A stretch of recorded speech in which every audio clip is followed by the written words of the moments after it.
If you like audiobooks or audio shows, check out a free trial of Audible. Just click the link in the description. Welcome to Mindshock True Crime. This is the Maura Murray series. Episode 53, The Rag in the Tailpipe. I am, of course, your host, Bruce McGuire. And on this episode, we'll be going over the much talked about, much speculated rag in the tailpipe. I'm going to be focusing on one aspect of the rag because we've gone over the very, very limited information about it that has been available and made public, both in testimony of individuals on the scene of the possibly staged accident, which may have not even included Maura Murray as a driver if she never even made it up to New Hampshire. A lot of faith-based presuppositions by coincidence theorists and steerers in this case that are just terrified of being asked to provide irrefutable evidence that it was Maura at the scene. They usually just desperately grasp at any straws, like Butch Atwood's testimony, even though he said she did not look like in the pictures, and also completely ignoring Faith Westman's account of the man smoking a cigarette and pretending that that individual human is fallible and Butch Atwood is some infallible god that can never be mistaken or intimidated or paid off, or he's just an infallible god that must have seen Maura because they think that's what his statements, they subjectively interpret his statements as saying that. Other people point to the rag in the tailpipe, which we will be examining. As always, if you like the podcast, you can donate to our PayPal. Check the link in the description. Make sure you subscribe to the channel. Hit the bell for notifications. If you like the podcast, hit the like button. Share it across social media platforms to keep up awareness in this cold case and also other cold cases. You can check us out on Twitter, Reddit, Patreon, Facebook. Questions, comments, thoughts, theories, suggestions, rebuttals, debunkings. Leave them in the comments section. All right, so I'm just going to address this because for whatever reason, I mean, I don't know. It's like we're going back to kindergarten. Some people believe it was definitely Maura at the scene because there was a rag in the tailpipe. So they're pretending it is impossible to tow a vehicle. Because if the rag was put in the tailpipe elsewhere, regardless of elsewhere in New Hampshire, elsewhere in Massachusetts, it doesn't matter where. For whatever reason, these coincidence theorists and narrative steerers, or just that mentally deficient individuals, they pretend that vehicles cannot be towed. I don't know why, but they pretend that vehicles can't be towed, therefore Maura was the driver.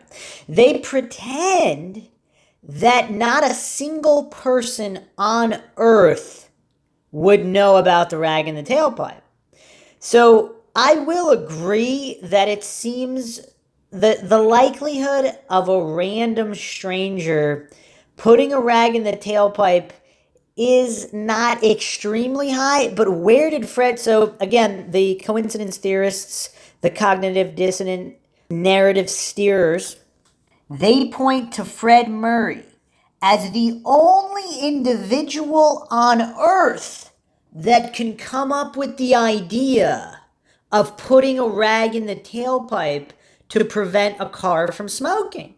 It's just not possible for any other human on Earth to come up with that idea. It's not possible someone told Fred about it. It's not possible. Fred is the only individual on Earth capable of coming up with this idea.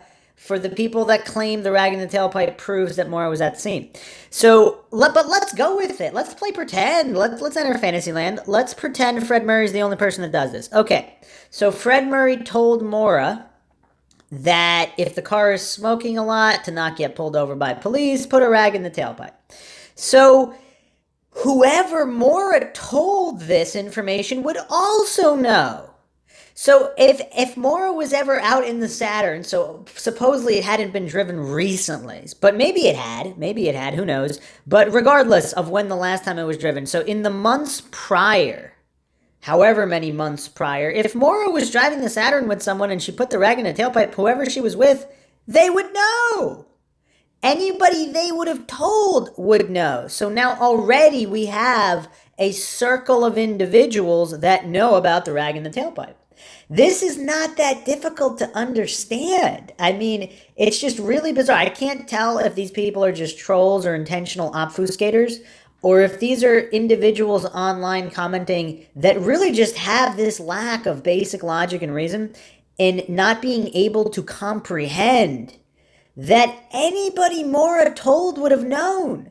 So are they pretending that they know that Maura never told a single soul about it? They're pretending. So somehow they followed Maura around every second of every day and made sure she never told anybody about the rag in the tailpipe, that putting a rag in the tailpipe might prevent a car from smoking, or that her father told her to do it, or maybe it doesn't even work. Maybe she tried it once, it didn't work. So the individuals pretending here, they've followed Maura around for the previous year prior to her disappearance, every second of every day, and made sure that she never told anybody about the rag in the tailpipe. Therefore, it was her at the accident scene. I mean, wow. Some people are just that bereft of logic and reason. I mean, it's hard to wrap your mind. It's mind-shocking for all the wrong reasons. So anybody Maura would have told. So her sisters probably knew. Anybody, and Maura didn't even have to tell them.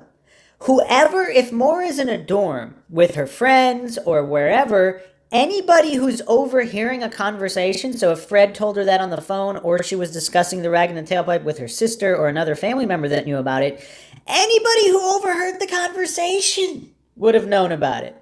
Particularly if the Saturn was involved in the hit and run. Was the rag in the tailpipe in the Saturn during the hit and run just because it was smoking and they didn't want to attract attention before the hit and run? Obviously, well, not obviously. We don't know if the hit and run was planned or not. We have no idea what Patrick Vassie may or may not have been into. But I have no reason to believe it was a planned hit and run assassination attempt. I mean, I'm not saying that. But whatever, if someone's borrowing Maura's vehicle, they put the rag in the tailpipe just to prevent excessive smoking and attention to the vehicle. Then they go driving and maybe they're involved in a hit and run, or maybe not. Either way, if Maura's letting someone borrow her car, she might mention the rag in the tailpipe trick. You know, it's like you don't want to attract attention to yourself if the car is smoking excessively. Just put the rag in the tailpipe. So now you have anywhere between one and literally dozens of individuals. Because if they told someone else also, now we have a whole lot of people that know about the rag in the tailpipe. And that's pretending that the just random people at truck stops or gas stations, they would never, ever think of that ever. Now, I'm not pretending that that's a high possibility that they would have. I don't think it's a 0% chance. Just the same way, where did Fred get that idea? Either he thought of it himself, or some mechanic told him that, or he heard it somewhere. So it is possible for different human beings to come up with ideas or solutions to vehicle issues independently.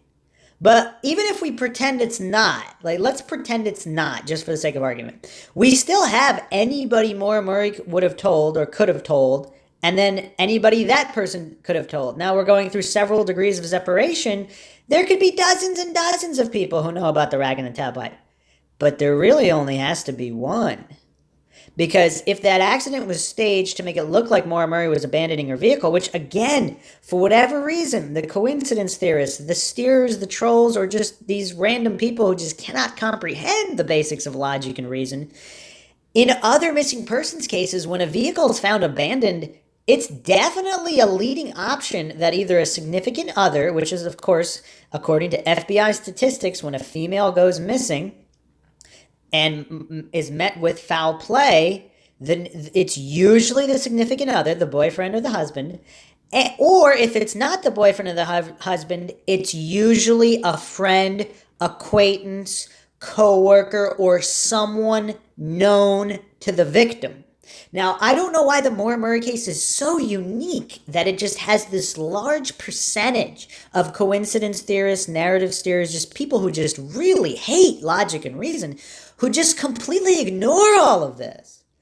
And they just steadfastly, religiously, dogmatically pick the hill that they're going to die on, that it was Maura Murray at the scene. It's just really bizarre. You don't see this level of insanity in other missing persons cases. It's really weird. It's really weird. But this is Mindshock, where we put logic and reason at the forefront, especially when so many other podcasts, documentaries, individuals, and researchers, they're just refusing to do it.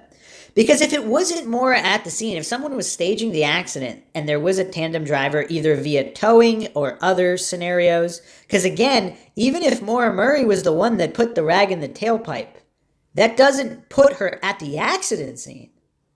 So even if we pretend we can know for sure that she never told anybody else about it, that still doesn't put her there, because if the rag was already in there, regardless of how lodged it was, and the vehicle was being towed, and if the vehicle was being towed, then of course there would be no driver. They would just vamoose via the red truck or whatever was towing it. Or if it wasn't being towed and it was actually being driven, the driver would just jump into the vehicle or the vehicle that they were driving in tandem with. So if they're just hanging around smoking a cigarette for a few minutes, whether it was a male or whoever, and then they just leave. Or if it was a male and a female with her hair down who was not Maura, and then they have another vehicle that's in the area, they would just jump into that vehicle. Nobody would see them. It's more likely that this disappearance could occur, that the driver or people in the vehicle would disappear that quickly if there was a tandem vehicle. So regardless of who the individuals are, any of that, we're not going into that. And regardless of whether or not they were harming Maura, whether they were helping Maura, if she was trying to run away, start a new life, and it's really bizarre how people without logic and reason want to make the Saturn and Maura Murray synonymous. It's really bizarre. There's no proof of that. If we're actually concerned with logic and truth, with the actual truth, why are we going to pretend that the Saturn and Maura Murray are synonymous? It's just really bizarre. So regarding the rag in the tailpipe, again, anybody she could have told, or whether she put it in herself, that still doesn't put her at the scene. I don't know why this is so difficult to understand. These are supposedly functioning adults online concluding definitively that it was Maura Murray at the scene, which, again, that might have not been the original accident site. If you haven't checked out the Mindshock podcast, an earlier accident and a staged accident, do yourself a favor, check those podcasts out. We go point by point on the events of that night, highly unusual events of that night, and the fact that there was an earlier accident or some kind of situation that was overheard on local scanners. Now, the final resting spot of the Saturn, that is unknown what that was. Accident reconstructionists and private eyes, closer to the time of the abduction in 2004, they concluded that it was a staged accident. It was a staged scene. So make of that what you will, but pretending that it was definitely Maura Murray at the scene, pretending that it wasn't a staged accident scene, and you could know that for sure, that's just really bizarre for people that supposedly are concerned with the truth. Now, for obfuscators and steerers, that's not bizarre at all. That's the narrative they want to push forward. So of course they're going to shut down any kind of logical examinations, any kind of logic and reason. It would be in their best interest to shut that down quick, because why would they want people talking about that if that's not what they want people to believe? Now, of course, there were security cameras at UMass, so it should be known whether or not the Saturn was even on campus in the weekend prior, the month prior, who knows? Was it in Boston, like the one sighting reported to James Renner? Very possible. We don't know. But Maura Murray and the Saturn are not synonymous, and the rag in the tailpipe, as bizarre as it might seem, and even the fact that Fred Murray was asked to remove the rag himself, thereby contaminating any evidence, if it wasn't Maura who put the rag in the tailpipe, and then trying to give the Saturn back to Fred Murray, who didn't want it, then as soon as John Smith says he'll take it and investigate, since no real investigation's done, all of a sudden, then law enforcement wants to keep the Saturn, and apparently the exhaust was removed at one point for some kind of testing, of which has not been made public. So the entire saga of the rag in the tailpipe is very, very bizarre. But it's just really strange how supposedly functioning adults with supposedly a children's level understanding of English and logic would think that somehow that rag proves Maura Murray was at the scene. That doesn't prove Maura Murray was at the scene any more than Butch Atwood's constantly changing and non-definitive accounts of describing the individual at the scene not looking like in the pictures, regardless of whether or not he said it was Maura or not. That doesn't explain completely throwing out Faith Westman's testimony that it was a man smoking a cigarette at the scene. The narrative steerers really like to hypocritically pick and choose which humans they believe are infallible gods, incapable of making mistakes, or incapable of being intimidated, or incapable of being corrupt or paid off in any way for any reason. It's just really, really bizarre. If they were that smart, they would have solved the case already. But the case, as of yet, remains unsolved. Therefore, we don't know if it was even Maura Murray at the scene, and you can compare it to other missing persons cases. When a vehicle is found abandoned, if there was foul play, then someone could have been dumping the vehicle. This is not rocket science, people. This is a very real, viable option that in any other case would be explored. But for whatever reason, the just bizarre amount of obfuscation and narrative steers involved in this case that don't seem to be anywhere near as prevalent in other missing persons cases. Is that because whoever harmed Maura Murray possibly harmed her at UMass or somewhere in Massachusetts, or maybe even somewhere in New Hampshire, but not as far as Haverhill? And this person is close to Maura Murray, and this person, for whatever reason, wants everybody to believe she was at the accident scene and was abducted by a random stranger, or possibly even law enforcement, anything to divert attention away from UMass. And these are the kind of questions that any honest, objective, logical investigator would be asking. And we see certain individuals asking it, but we also see many others shutting down lines of inquiry. Again, you do not see this in other cases. Why not? This is Mindshock, of course. The only thing we know for sure is that we don't know anything for sure. If you like the podcast, you can donate to our PayPal. Just check the link in the description. Make sure you subscribe to the channel. Hit the bell for notifications. If you like the podcast, hit the like button. Share it across social media platforms. Questions, comments, thoughts, theories, suggestions, rebuttals, debunkings, leave them in the comment section. You can check us out on Twitter, Facebook, Reddit, Patreon. Patrons do get priority for case and topic requests. Patrons also will be the first to have their questions answered regarding anything to do with any of the cases Mindshock covers. This is Bruce McGuire signing off. Catch you guys next time.